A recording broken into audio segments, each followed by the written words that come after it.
Welcome to another episode of Seize the Moment podcast. And today we have a very special guest, a returning guest. We have Bryan Van Norden. He's a James Monroe Taylor Chair in philosophy at Vassar College and chair professor in philosophy in the School of Philosophy at Wuhan University. And Bryan's a translator of Chinese philosophical texts and scholar of Chinese and comparative philosophy. He's also an expert on Confucianism, Daoism, and Buddhism. He's published 10 books and is featured as one of the authors in the book we're discussing today, Philosophy Illustrated, 42 Thought Experiments to Broaden Your Mind. Welcome, Bryan. Thank you very much for having me on the show again. I had a great time last time, and I'm looking forward to this. Absolutely. And so did we. Okay, so to begin, I want to kind of go back to the basics a little bit. So I know we brought this up with Helen. However, I think that a lot of us have different interpretations of what this actually means. So before we even get into particular thought experiments, Bryan, I want to hear your kind of understanding of what a thought experiment actually is and how it could be useful, right? So, and not to get in, I don't want to draw on this too much, but, people always ask, like, what's the utility of philosophy, right? Why would I want to sit there and think about, like, sort of forms and, kind of metaphysics and what's out there beyond what we can actually see? How is any of this useful, right? But in some way, it seems like the thought experiment or the idea of the thought experiment would provide a great answer to that question. So what do you think? Well, I guess the first question maybe worth addressing is the one you suggest, which is, well, why should you worry about any of these issues? And what I often like to tell my students is, you are a metaphysician, whether you know it or not. Mm-hmm. So metaphysics basically just says, what are the most fundamental kinds of things that exist, and how are those things related to one another? And everybody's got a metaphysics. If you think you don't, I'd say, okay, well, what do you believe in? What do you think exists? And some students will say, well, I don't believe in metaphysics. I believe in natural science. Mm-hmm. Natural science comes with its own metaphysics, its own view of what exists in the world.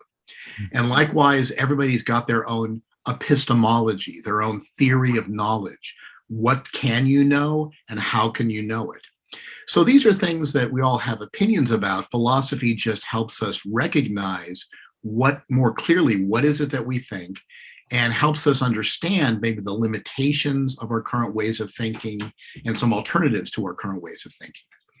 And a thought experiment, and these go back, as Helen's terrific book illustrates, in multiple traditions around the world.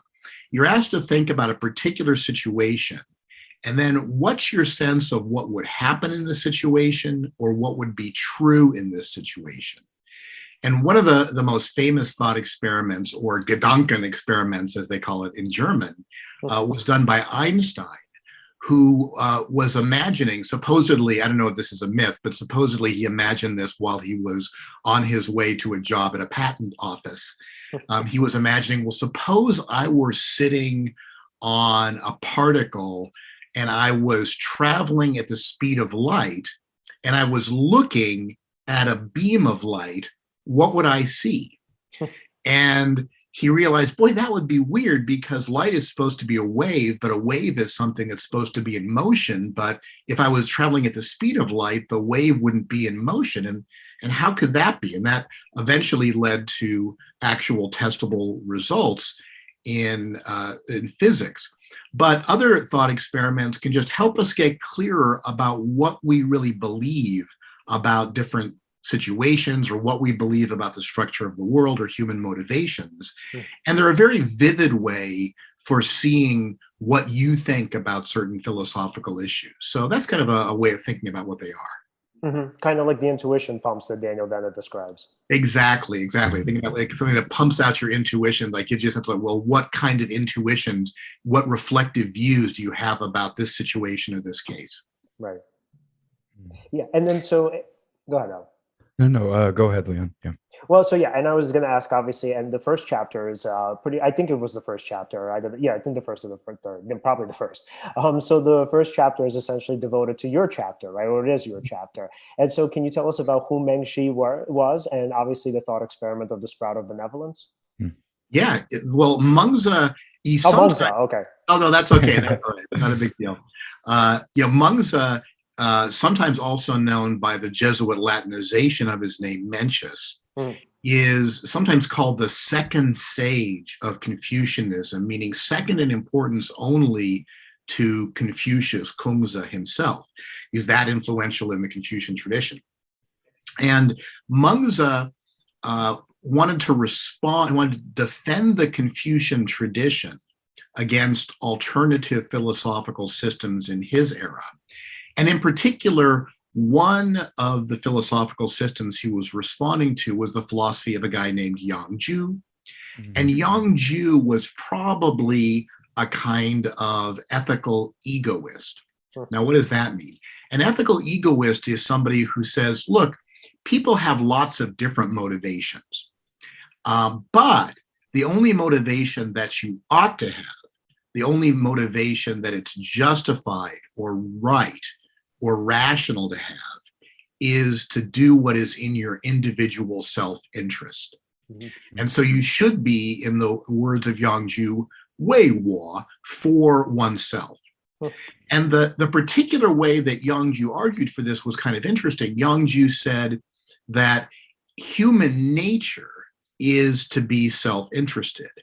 So Yang Ju admitted there are some people who pursue things other than self-interest, but he said that those were perversions of human nature. And if you were following your true nature, you'd be purely self-interested. An analogy I sometimes use with students is, think about a bonsai tree. Now, to us, of course, bonsai trees are really beautiful and intriguing. But if you think about it, a bonsai tree, the whole point of it is, it's not a tree that has achieved its natural size or its natural form. We've put it in a really shallow container and we trim it so it can't grow naturally.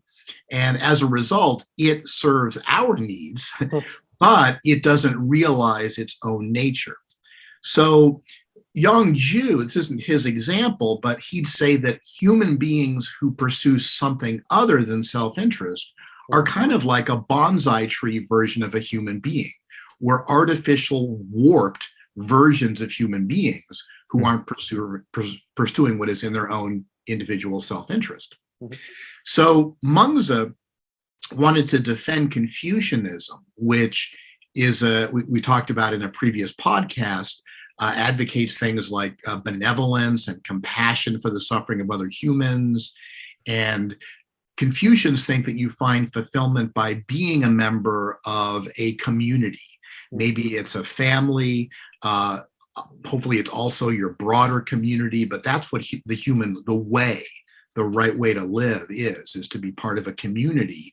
And so your well-being is tied into the well-being of others, and your concern for others is part of what makes you a human being. So Yang Ju's philosophy was very opposed to this. So Mengzi thought, well, how can I argue against this? And he came up with the thought experiment of the child about to fall into a well. And Mengzi says, imagine a human who all of a sudden saw a child about to fall into a well. And in this book, Philosophy Illustrated, Helen de Cruz, in addition to editing and inviting people to write individual chapters, also did these beautiful illustrations for it. By the way, I'm just going to let you know, my spoiled French bulldog is very upset that my wife went to get dessert after this podcast. And he routinely, if either one of us leaves the house, he goes to the window and he howls, even if the other person in the house reminds him that he's there. So if you hear a dog howling in the distance, I promise he is not being mistreated, not being spoiled by two people at once. And that upsets him very much. So anyway, Mengzi says that imagine all of a sudden you see a child about to fall into a well. What's a normal human being's reaction? And he says, well, any normal human being in this situation, don't you think their reaction would be alarm and compassion at the plight that's about to befall the child? And this would be because the reaction is sudden, and he uses the Chinese term jia, meaning in classical Chinese sudden. Because it's sudden, you don't have time to think about how saving the child or the death of the child might influence you. You don't have time to think about, oh, gee, I bet if I save this kid, the parents might give me a reward. Or, I bet if that kid falls in the well, he's going to be crying all night and it's going to keep me up. All you can think of is, oh my gosh, that kid's about to be hurt.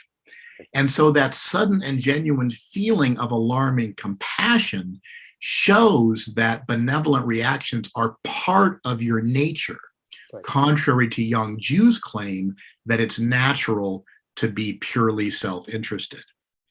And one way that, I think it's a great thought experiment, but to motivate it for contemporary audiences, I sometimes in classroom will use video footage of things like there's one video a colleague introduced me to, and it's a mother taking her child to work, and they're at the top of the stairs and they're doing construction, and so the railing is missing on the stairs, and the child innocently walks to the edge of the railing, and just as he starts to fall, the mother lunges and grabs the child.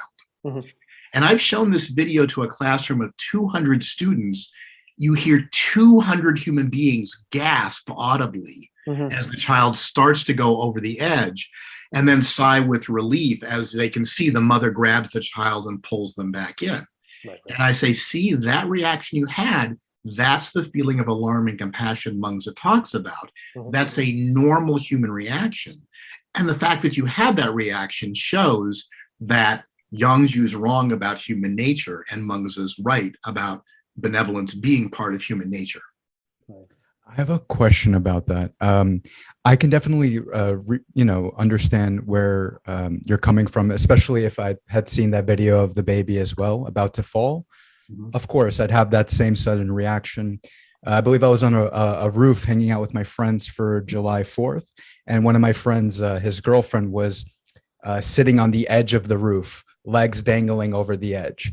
And I couldn't fight the feeling of just feeling like, okay, I can't even look at her. I don't even want to look at her. I'm just imagining her fall. I don't want anything to happen to her.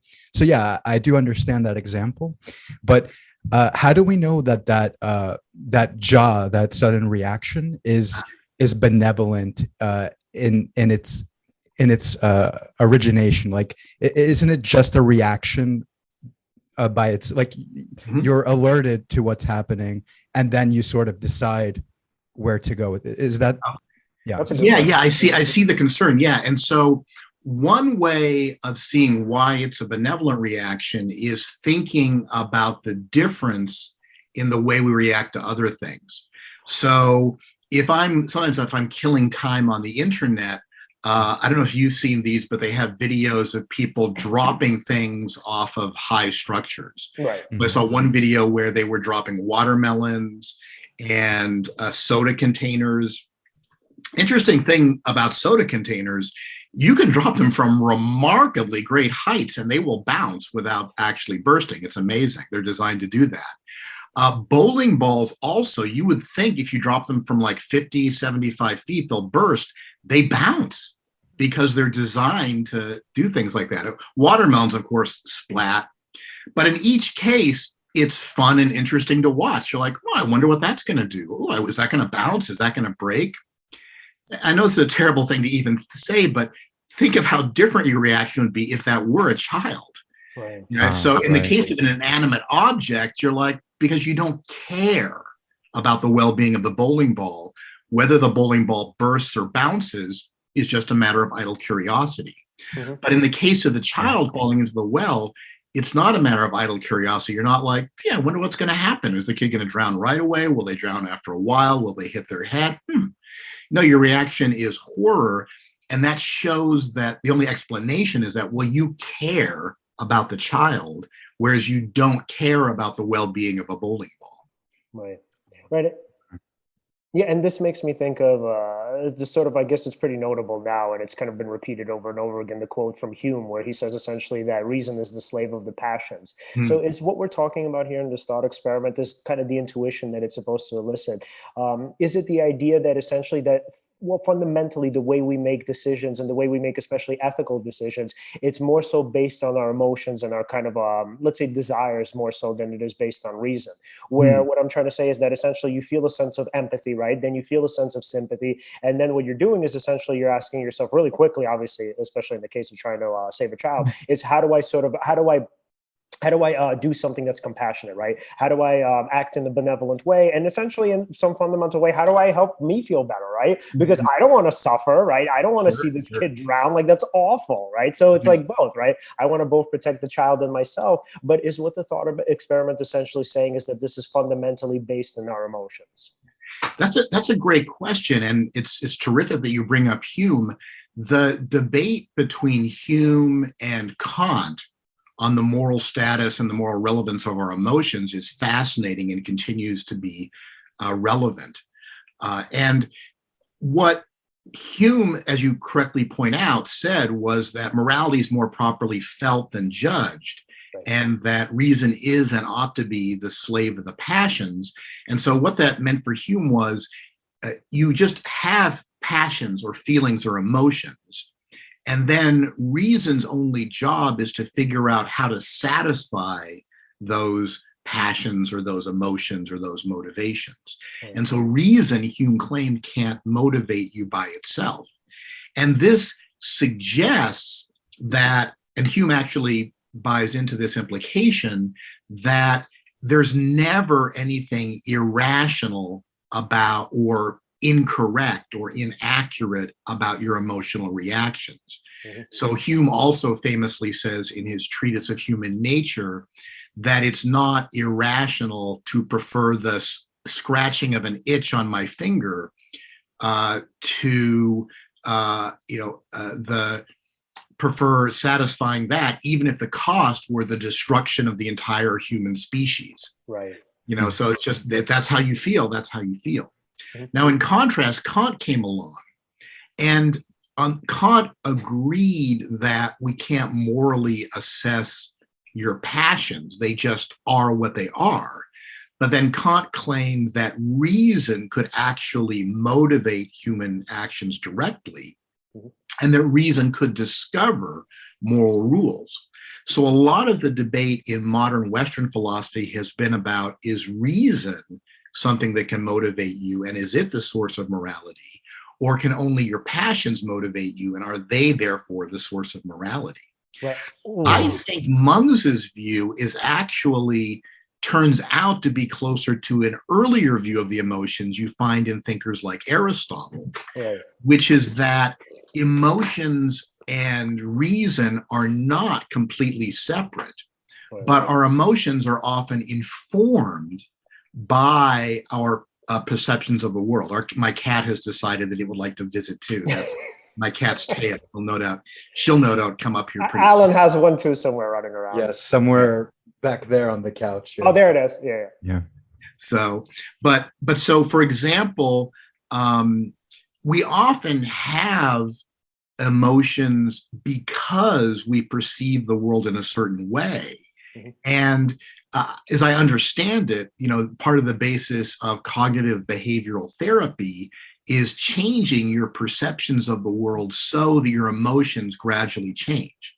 And that doesn't mean we can magically just change our feelings just by changing a thought, but it does mean that by changing our perceptions, we can gradually shape our emotions, because emotions and perceptions go together. So to have a compassionate reaction, to have the emotion of compassion, is to recognize the suffering of another sentient being and to have a negative emotion in response to that recognition. If I realize that, for example, the howling sound I'm hearing isn't a dog in physical pain, but is instead a highly pampered French bulldog that is just objecting to the fact that one of its human caretakers has dared to leave the house for a few minutes, well, I don't feel the same to say, well, do I feel compassion for Diego? If Diego were in actual, that's my dog's name. If Diego were in actual pain, I would. But when I recognize, no, that's the sound he makes when either one of us leaves the house for even 5 minutes, I don't have the feeling of compassion anymore because my perception is different. A similar example would be, certainly we can have free-floating anxiety. And this is a problem humans can have. Many humans are having this in the pandemic. You just have a sense of anxiety. But part of what distinguishes anxiety from fear is, in the case of fear, you can localize what it is you're afraid of. Right. Like, oh, I'm afraid that that person who was sneezing without a mask on, might give me an illness, or the person who was, that's not a COVID symptom, but that person who was coughing without a mask on, might, give me, COVID, or I'm afraid that a tiger might notice me and attack me. And so you have to have a specific thing that you're afraid of, if we traditionally call it fear. Right. So I'd say from Mengzi as well, it's not that you just have a passion that doesn't have any cognitive content and then you try to figure out how to relieve it. It's that your passions reveal aspects of reality to you. And then you've got to respond to those aspects of reality that are revealed by your emotions. Right.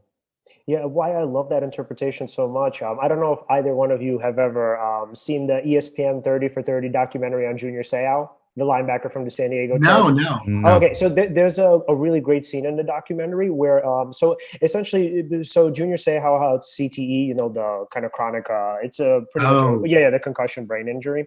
So for him, he had really difficult relationships with well, first of all, he always had difficult relationships with his family members, but in particular, his relationships with his kids ended up souring, right? And so he was pretty much, he was absent, he was neglectful, he was pretty much like womanizing at this point, addicted to gambling. He was like in Vegas every single week. And so there was this fundamental part in this documentary where I think it was his daughter. It may have been his son, but I think it was his daughter, where, she sees him and then so he's just staring up into kind of like just nowhere, right up into the void. And she asks Dad, what's wrong with you? I need your attention. And so he says I don't know how to love you. He's like, I don't even know what that means. He's like, I don't know if I even do. Right.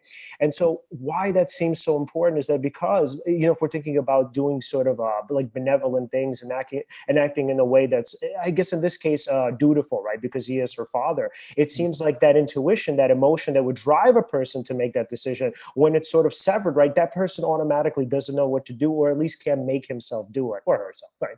So with Seau, I think he knew how to be a good father. That's absurd, right? To think that he didn't, because he was a good father all throughout before the injuries kind of piled up. But there was a point where, essentially as an adult, as he was like a 50, maybe 40-something-year-old man at this point. And for him to say, I don't know how to love you, you would think wow, man, because the emotion is not there, it seems like the activity that would normally follow that kind of emotion can't exist without it.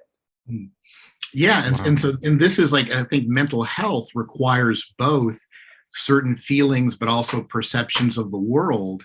And I think part of the wisdom of the ancients, both in China and in ancient Greece, was to see these things go together. It's kind of we see this also in Plato, who's got this wonderful account of erotic love in the Symposium. And for Plato, eros, it involves our conception of erotic, where it's sexual attraction to someone or something that we find sexually desirable. But it's really, eros is any kind of attraction where you recognize the value of the thing you're attracted to. And so it could be wisdom, it could be it could be the beauty of virtue. Socrates is notoriously ugly, but in many ways he's the most beautiful of all the Athenians because of his character.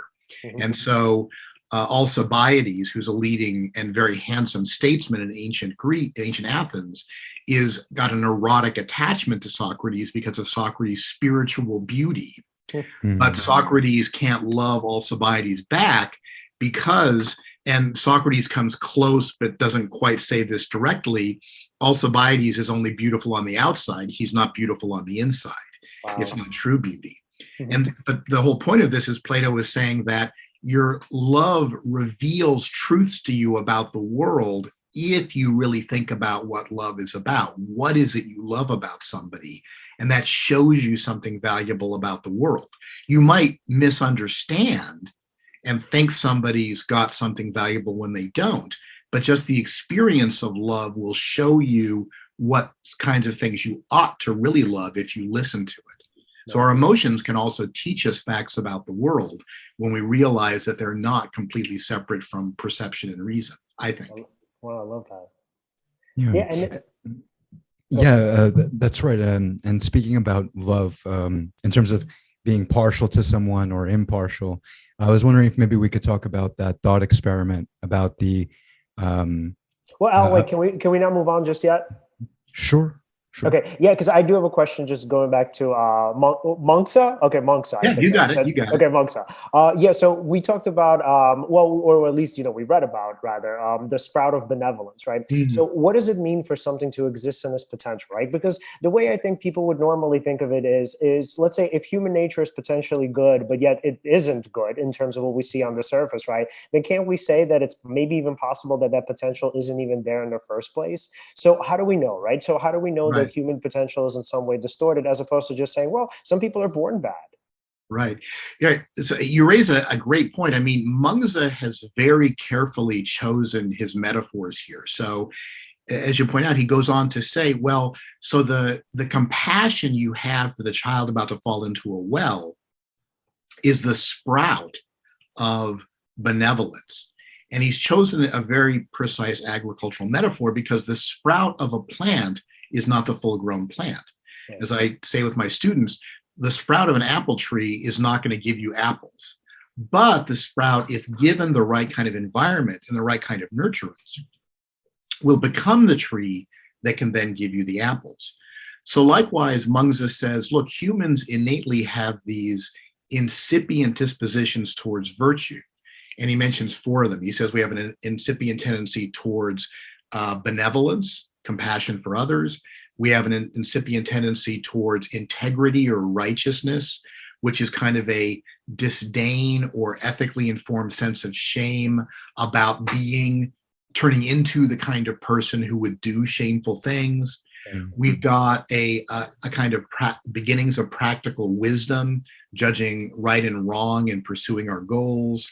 And we've got a kind of sense of deference or respect for others that manifests in the virtue of propriety. So you've got benevolence, righteousness or integrity, wisdom, and propriety as the four cardinal virtues, but they just exist as sprouts in most of us. And one of the implications of that is we're not born fully virtuous. Virtue is something we have to achieve, hopefully with the help of our community, but also by our own efforts to become a better person. Mm-hmm. And I think another aspect of the wisdom of the ancients was that they thought of life in terms of a process in which you realize your full potential, not one in which you're either born having or not having a fully virtuous nature. Mm-hmm. Alistair MacIntyre is one of my favorite philosophers, and he points out that at the beginning of the modern era in the West, science rejected Aristotelian physics, which was Aristotle discussed physics in terms of the actualization of potentials. And whatever you think about the strengths and weaknesses of Aristotle's physics, it's certainly true that modern natural science has given us much more power to predict and control the world than Aristotelian physics did. Mm-hmm. But MacIntyre points out that in rejecting the potentiality actuality distinction in physics, people also gave up on talk of potentiality and actuality in ethics. Mm-hmm. And so they gave up on this idea that we have potential that could be fully realized with the right kind of environment and the right kind of effort. Right. So people started to think of themselves as either, well, I guess I'm either born a sage, I'm either born someone like Gandhi or Mother Teresa or Abraham Lincoln or whatever, or if I'm not, and I'm not, I guess I'm just a horrible person and that's all I'm ever going to be. And we forgot, most of us are not really horrible human beings, but we're also not saints, but we're people who can get closer to being sages or saints if we make an effort. And so that transformation of your sprout of virtue into the full-blown virtue, that's something I think is really important. And it helps to explain why some people don't seem to be virtuous despite having these sprouts. Because Mengzi says, look, it's not like we're born virtuous. Even bad people sometimes show compassion, Right. or sometimes have a sense of shame about certain things. Only the very worst people never have those reactions at all. Mm-hmm. But what the difference is between the really good person and the bad person is the good person recognizes when they have these good reactions and they cultivate them and they like those aspects of themselves. Whereas the bad person doesn't make an effort to cultivate their good reactions when they have them, or they're ashamed of their good reactions when they have them. Some people are ashamed to feel compassion. Some people are ashamed to be ashamed of anything. Yeah, and it reminds me of a movie Alan and I just saw a couple of months ago, which I'm sure many people have saw. Like, I'm not even advocating for seeing this movie. I mean, unless you're like a fan, you're not going to love it. So it's the Sopranos film, The Many Saints of Newark. Oh, okay. And if for people who've seen it, I mean, it's kind of weird, right? Because we're so used to seeing Tony Soprano as like this like pretty big piece of shit. Like he's, incredibly narcissistic in the series. But then as a kid, he's like an incredibly sweet kid. And you're like, holy shit, right? So if there's any like big takeaway from the film, it's in terms of the sort of developmental psychology of it. When you see this person who is essentially good, right? So there's a scene where, Alan, you'll probably remember it. Remember when they were sitting at the table and then little Christopher starts crying and Tony gets really upset and he's like, why is the little baby crying? I don't understand. I didn't do anything to him, right? And to think that in 20 years, like Tony Soprano wouldn't give a shit if he made anybody cry. Like it's not even, it would be like the furthest thing from his mind. But in that film, when he's still a kid and a teenager, it really upsets him that he hurt a little baby's feelings. This thing that's completely irrational. Yeah. Essentially, when watching the movie, you get the feeling that Tony, the main character, as Leon says, he's a good kid. He's really smart, but his environment is poisonous to him. He has criminals around him. He has an uncle who he idolizes, who is like a crime boss. His mother, I forget. She doesn't pay too much attention to him, or yeah, she's super self-absorbed, right? So we don't know the diagnosis, right? We could say depression, maybe some other underlying issues, but yeah, incredibly self-absorbed. Yeah, and that's an excellent point. A similar example. I've read some biographical accounts of Mao Zedong, and I mean, I have a whole lecture. I have an hour-long lecture on the development of modern China I gave with my students. But Mao ended up becoming one of the worst dictators and people who committed crimes against humanity of all history. Millions of people died and suffered and were tortured because of Mao Zedong. But the records we have of Mao as a young man, he seemed like a very sweet and idealistic young man. Wow. And I asked one, Chinese friend what he thought about this. And he pointed out, he said, Mao either became alienated from or from many family members, and all of his children eventually died. Right. Wow. And one of them was killed in the Korean War. Fighting against the United States. And so gradually all the people who connected Mao to humanity at large died or became alienated from him. And so by the end of his life, he just became increasingly isolated, and those sprouts of compassion for other human beings gradually withered and died. And Mengzi says, he's asked at one point, you've been advising this ruler, why haven't you been able to make him into a sage? And Mengzi says, whatever sprouts are there, I'll make them start to grow, but then I've got to leave and someone else will come in. And it's like a sprout that gets 1 day of sunlight and 10 days of freezing cold. Wow. It's not going to grow. Wow, that's so beautiful. Yeah, it's a great metaphor. Environment can have a great effect.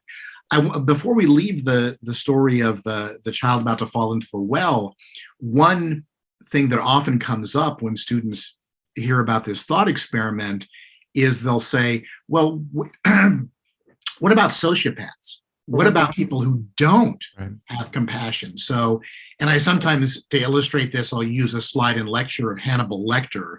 But then I have to tell my students who Hannibal Lecter was, because they don't remember Silence of the Lambs, unfortunately. And I'm like, trust me, watch the movie. If you like thrillers, it's a great thriller. But Anthony Hopkins' character in Silence of the Lamb, obviously he wouldn't would view a child falling into a well the same way any of us would view a bowling ball, falling into a well. Like, wow, interesting. What sound will it make when it lands? Mm-hmm. And interestingly, Mengzi had thought about that case as well.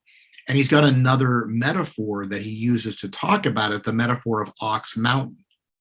And Ox Mountain, he said, was a mountain that originally was very verdant, but it bordered on two populous states. And so the people from each state came to the mountain to harvest the timber. And then after all the timber was harvested, people would graze their ox and sheep on the mountain. So it's called Ox Mountain. And they ate away all the undergrowth. And Mengzi actually knows a lot about ecological preservation and ecological damage. He talks about it in several passages. And he says Ox Mountain's now barren, because he knows that if you deforest a mountain, then the topsoil is going to run off and nothing will grow there anymore. That's why it's important to reforest after you harvest. And Mengzi said, people look at the mountain now and they're like, well, I guess that's the way the mountain's always been. There's nothing growing there. He says, but that's not the nature of the mountain. Likewise, he says, there are people who don't seem to have any sprouts of virtue, but that's not their nature. It's a matter of what has happened to them and what they've done that has destroyed all the sprouts that were there, so that people looking at it now believe that it never had sprouts. So Mengzi's hypothesis is that people that we might call sociopaths are people who had sprouts, but the sprouts were destroyed by a bad environment. And I know there are different theories about what makes sociopaths, and some theories emphasize innate factors and some environmental factors, but it's interesting that Mengzi had considered this possibility. He, after all, lived in a time of intense warfare and suffering. Right. So he had a realistic view of the limits of human, evil. But he gave an account in saying most people who are normal have the sprouts, but admittedly, you can have humans who've been destroyed and their natural inclinations are no longer visible. Right. And this is a lot like Alan, to be honest with you. So, Alan, a question for you, man. So for the cynics of the world, which includes myself sometimes, right?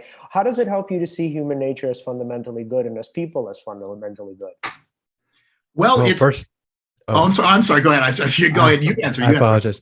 No. So first of all, I thought when you said Alan knows all about this, I knew all about Ox Mountain. I thought that was an insult, but I kid. That's hilarious.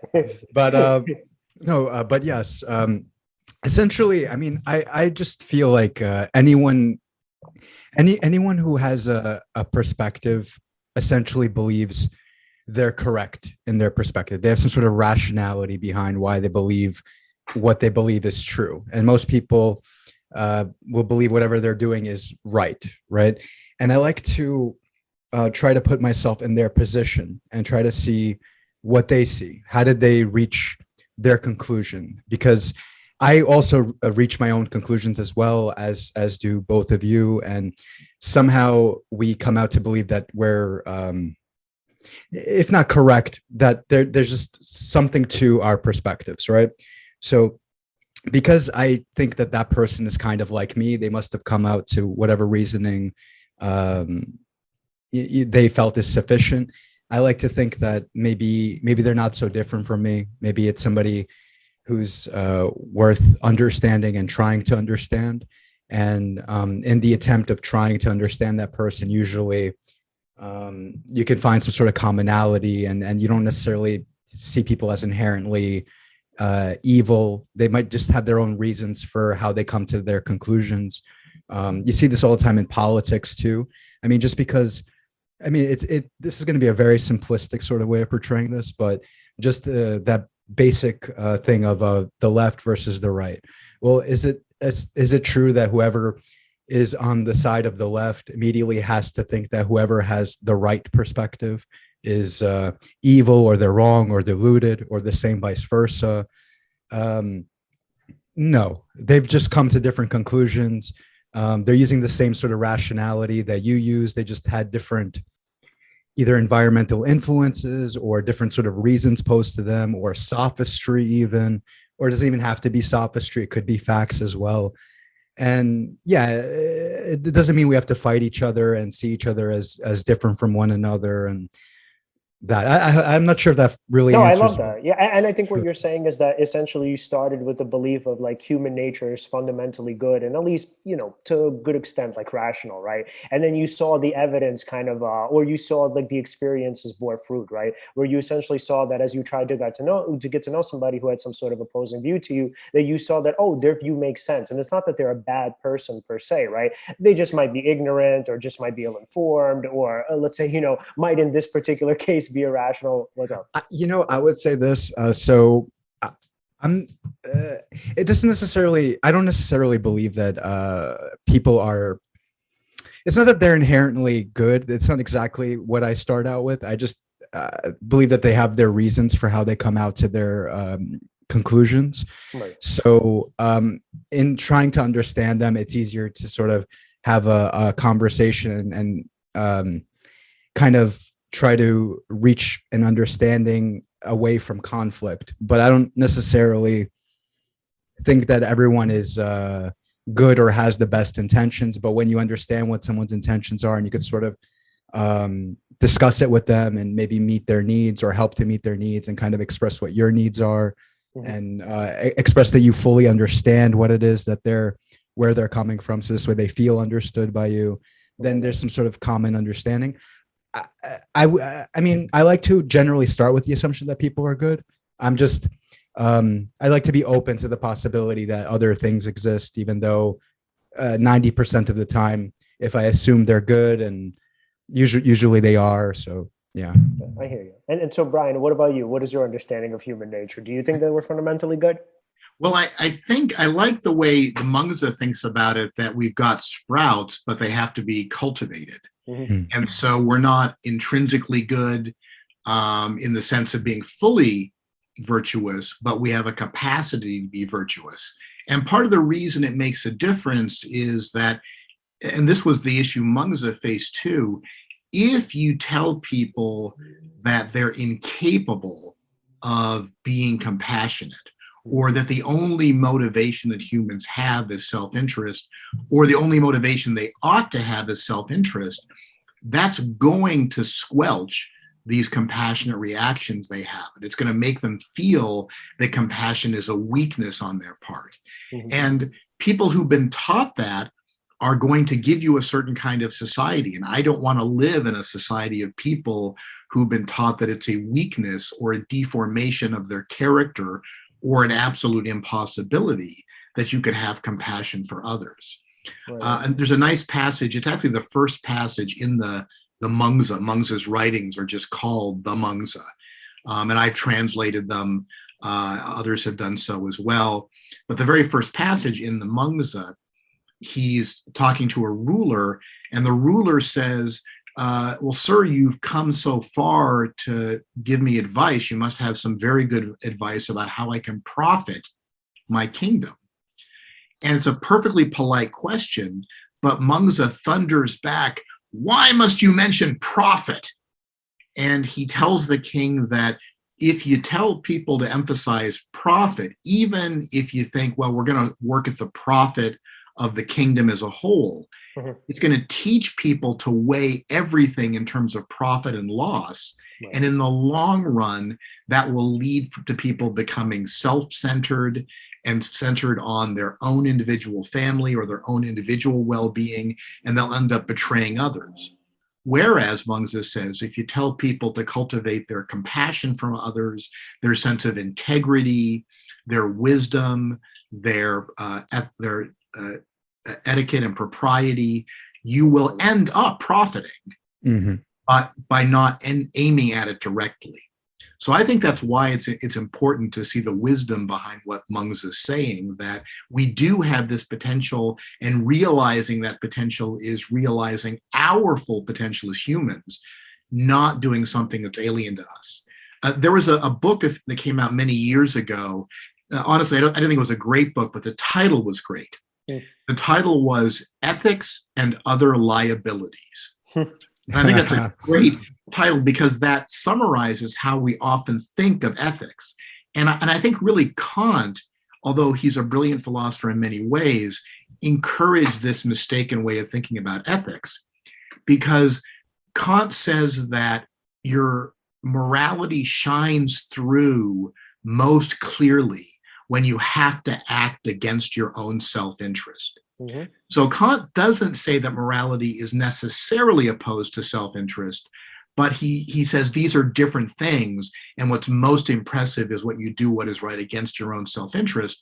And this leads people to think that, oh, I get it, morality is about doing things that aren't good for me. But as Mengzi points out, if morality is not good for you, why would you want to be moral? Mm-hmm. Isn't that going to lead you to hate morality? And Mengzi says, but in the long run, morality is good for you. If you have to pick a life, you want to pick a life of compassion and integrity. You don't want to pick a life of self-centeredness and duplicity. You will be happier, all things considered, with the virtues as part of your character than the vices. And just speaking as an armchair psychologist in ethics, some of the saddest, most unhappy people I know are the ones who are most selfish, and the ones who seem to have the most joy in their lives and be the most together are, people like you guys who seem very compassionate towards others and to care about being a kind and good person. Oh, can we I'm sorry, Alec, because I just want to pick up on this thread before we head off. Can you dive deeper into that? Because that sounds so counterintuitive, right? Why would a selfish person who's constantly benefiting, right, and constantly sort of reaping the spoils of the world, why would they be more depressed and, let's say, sad in the long run, as opposed to somebody who's, let's say, I don't know, more charitable? Yeah, there's a name for this in Western philosophy. It's called the paradox of egoism.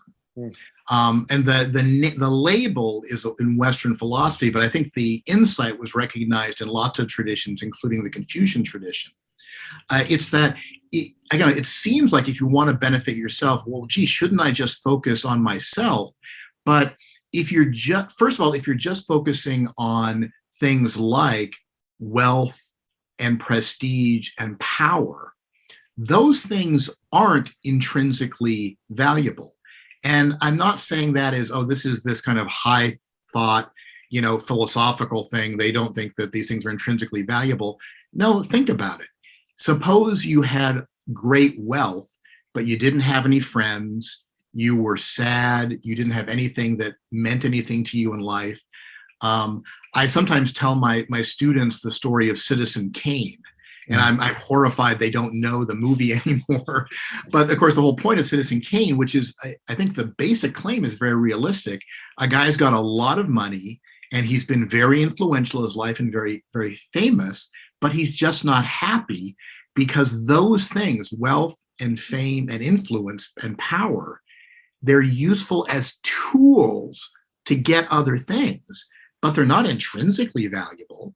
I mean, if you had all the wealth in the world, but you had no one to share it with, how would that be any fun? So ironically, and this is the paradox of egoism, the best way to look after yourself is to care about things other than yourself. So I care about my family and my children and my students and my pets, like the cat who's just beneath the camera here, and the dog who's now happily sleeping on the floor. But because I care about all these things other than myself, my life is very rich. And it's filled with things that give me joy because I care about these other things. Whereas if I didn't have these things independently of myself that I cared about, and I was just on this treadmill of just trying to get more wealth, trying to get more fame, trying to get more power, even if I got those things, because they're not intrinsically valuable, they wouldn't by themselves make me happy. When I get wealth, I'm like, oh, good. I can do things like I can buy something nice for my kids, or even things like I can pursue one of my hobbies, like poker. But again, poker is interesting to me, and that's not an altruistic activity, but it's an activity that I find intrinsically interesting. And so that's why it's fun to play poker, because I care about the game and I find it intrinsically intellectually challenging. So just caring about things besides yourself makes your life richer and gives you opportunities for joy. Whereas the more you focus on yourself, the less you have in your life that's intrinsically valuable, and the more vulnerable you are to things going wrong. I love that. Alan, what were you going to say? Well, yeah, essentially, acting against your own. Well, first of all, I'd like to tag what you just said, which is that essentially, when you're focused on yourself, focused on your ego and these egoic aims, you're not and then as opposed to being interdependent and living in a community and offering value to your family, to friends, to students, to others in general.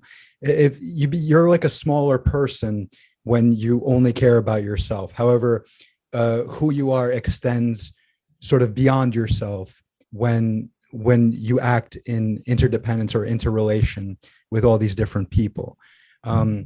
Another way to think about it is, and I guess this is kind of what I wanted to say before, is when you're acting against your own self-interest, like you're essentially you're almost breaking open your ego, so to speak, because your ego just by default wants to use as little energy as possible, try to stick with what's familiar, whatever's known to you, doesn't want to necessarily delve outside of it, has resistance whenever you deal with things outside of what you're used to or your ego boundaries.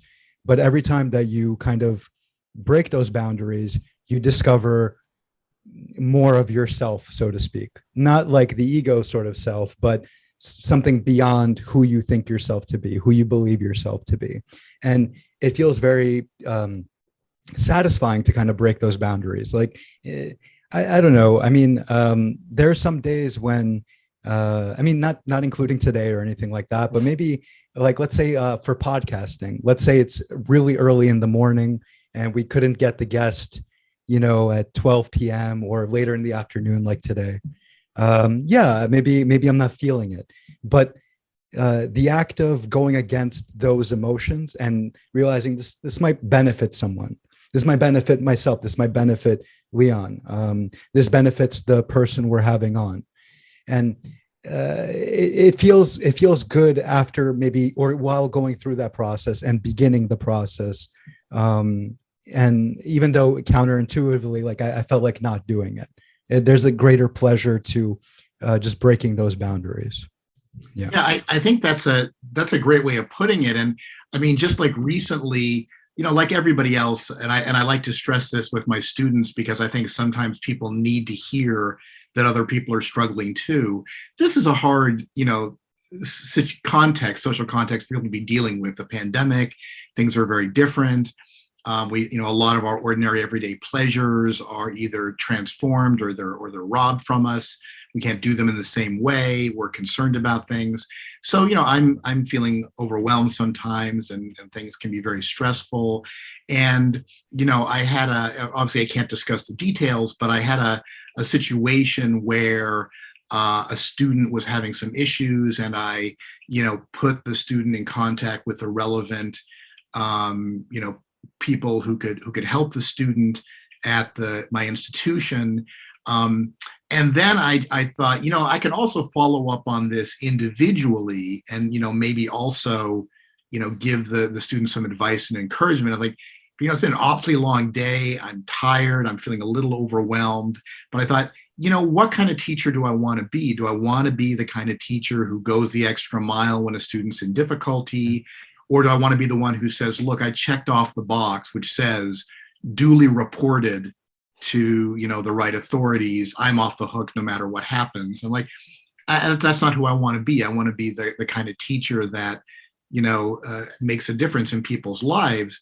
And so I found within myself the strength to contact the student and say, hey, I just want to reiterate what so-and-so told you, and just talk about some of my experiences in undergraduate and some of the issues I faced and how I got over them, and think about this over break, and remember what a great person you are and your things you're going through, many supportive kind of things like this.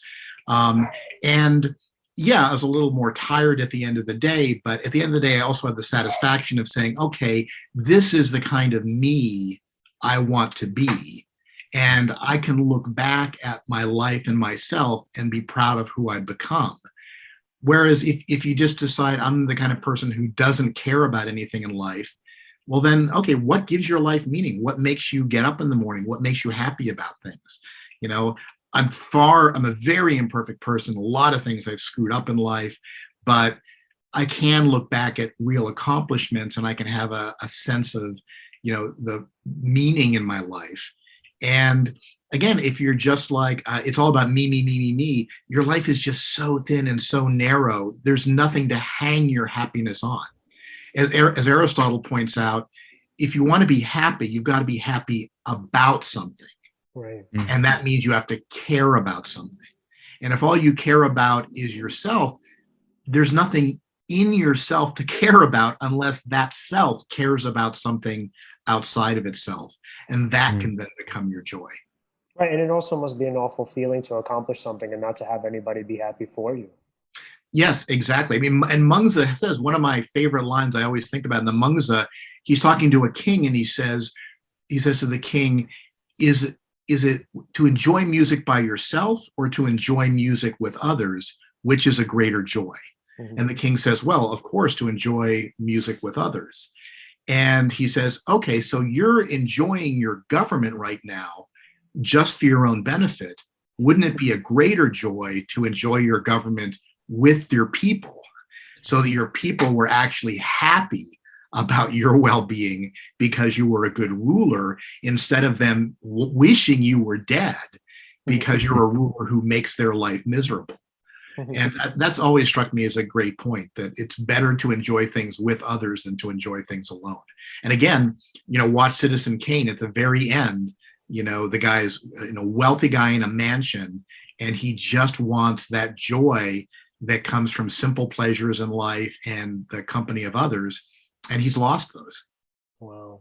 And would we say that I don't want to just reduce it to this, but would we say that one of the major themes of the thought experiment and the Mengzi sort of ideas is essentially not to give up on people, that sprout is always there no matter what? Yeah, you can always, Mengzi's political philosophy that grows out of his ethics is to appeal to what is best in people. Mm-hmm. And this too is a part of Confucianism. Confucius says, look, you can try to keep people in line with threats and punishments, but the result is going to be that they're going to have no sense of shame, and they're just going to become more ingenious at getting around the punishments. Mm-hmm. Whereas if you appeal to their best instincts, in the long run, they will both do what they should do and do it willingly and happily. Mm-hmm. I don't want to get too political here, but I think we know this, that in many ways the last presidential election was saved in part by just ordinary everyday government officials who were just like, I'd be ashamed to falsify the vote count. I don't want to be that kind of person, and even if the president of the United States calls them up and says, I need these votes, their reaction is, but I can't do that. That's not the kind of person I am. And that makes all the difference in the world. Right. And then aren't we going back to where we started? Because essentially, I think what you're saying is that we're going to try to help inculcate sort of these feelings into people who don't necessarily have them, right? To kind of help them feel ashamed, or at the very, maybe not shame, because I don't really like shaming anybody, but at least help them feel guilty, right? To say like, here's how you're affecting somebody else, to develop a sense of empathy in the person, because as you're doing that, right, that kind of guilt and empathy, hopefully, is the springboard toward better decision making. Yeah. And either guilt or shame can, of course, become a dysfunctional emotion if it's unwarranted or excessive. Right. But Mengzi would say, I often translate, there's a phrase in Chinese Mengzi uses, 受物之心, the heart of, it's sometimes translated shame and disdain. But I think maybe to get the idea across better, we could focus on disdain. Mengzi is saying, look, you should disdain becoming a certain kind of person. What kind of person? The kind of person who lies a lot and takes advantage of people and cheats people. You shouldn't want to become that kind of person. And the thought of becoming that kind of person should fill you with a sense of prospective shame.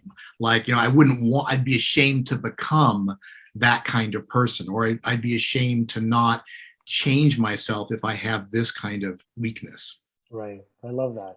That reminds Wow, me man. of fear setting. Sorry, Leon. No, Yeah, I was just gonna say, wow, that's it. Yeah. yeah. So, no. So that reminds me of, for example, back to my example earlier of, do I stay in bed and not do the podcast, or do I do the podcast? Then I actually do something similar to that, where I'll have a fear. One is the fear of not acting, and what does that do? How does that affect Leon? How does that affect the guest? How does that affect people who are expecting some sort of consistency? And all of that, and then what's the fear if I actually do what I was supposed to do, right? Just perform and do the podcast and kind of get into gear. And it was very easy to obviously pick doing the podcast, because what's my fear there? Just I'm afraid that I don't have the energy or wherewithal to be at my best, let's say. And the other one is I've upset so many different people. So obviously I don't want to do the one that upsets so many people. That's not who I want to be. So yeah. And sorry, Leon. Yeah. No, that was it. Yeah. I mean, I can't even believe that we went an hour literally just going on one thought experiment. They're very rich. And Helen's book, I mean, she's a terrific philosopher. We've collaborated on some projects, and I was delighted to contribute to this. And I was just looking over the table of contents in Philosophy Illustrated by Helen de Cruz, and there are so many great experiments. I know most of them, but actually there were a few that I haven't heard of before, and I'm looking forward to reading some more about. And each chapter is graced with a Helen's lively illustrations. So I think it's going to be a great book, and I'm looking forward to using it in courses. I think it's going to be very popular. Yeah, the discussions are pretty awesome on it. So because the thought experiment is give or take like half a page, but the discussions are really rich. Well, yeah, the reflections are where the nuances and sort of a great explanation of how to sort of interpret the thought experiment, and then followed by questions to sort of get you to engage with it more in order to sort of work with it and even get an even greater understanding. Yeah. All right, Alan, questions for Bryan before we wrap up? Oh, yes. So if we wanted to follow your work, where could we find you? I'm on Twitter at Bryan Van Norden. That's Brian. I'm one of those weird guys like Bryan Cranston, Bryan with a Y. So BryanVanNorden on Twitter. I'm also, you can find me as Bryan Van Norden on Facebook, and I've got a website, bryanvannorden.com. And also I've got a bunch of video lectures on Chinese philosophy, mostly on YouTube as well. And again, just look on that name. You'll find plenty of things online. So thank you for asking about that. Yeah, we can also, awesome. You also have a TED Ed video on Confucius, right? Oh, I do. That's right. I wrote the script for an animated TED Ed video, Who Was Confucius? So that's got more than 1 million views now. Wow. Yeah. Last time we spoke, it was up to 500,000. I think it was half last time. Now it's up over 1 million. Yeah. Wow. Awesome. Bryan, thank you so much for coming on, man. I still can't believe it. Literally all of this out of one thought experiment. Well, thank you so much for having me. I always have a great time. Absolutely, man. We'll talk to you soon. Thanks. Take care. All right. Well, first of all, I have to say, one, how did the time fly? Yeah, right. Because honestly, I mean, I believe that an hour passed, but I don't know. I thought it was like 30, 40 minutes, and we still could have gone over however many different I thought if we would cover even one more thought experiment, it would go like another 30 minutes. And I mean, it's already late, so I didn't want to be a dick about it. Well, anyway, guys, if you want to follow us, you can follow us at Seize the Moment Podcast on Facebook and on Instagram, and it's Seize_podcast on Twitter. Like, subscribe, hit the bell. Also, we're on TikTok as well. I keep forgetting to plug that. But it's Seize the Moment Podcast. Yep. Awesome. So guys, thanks so much for watching, and have a great time. See you next time.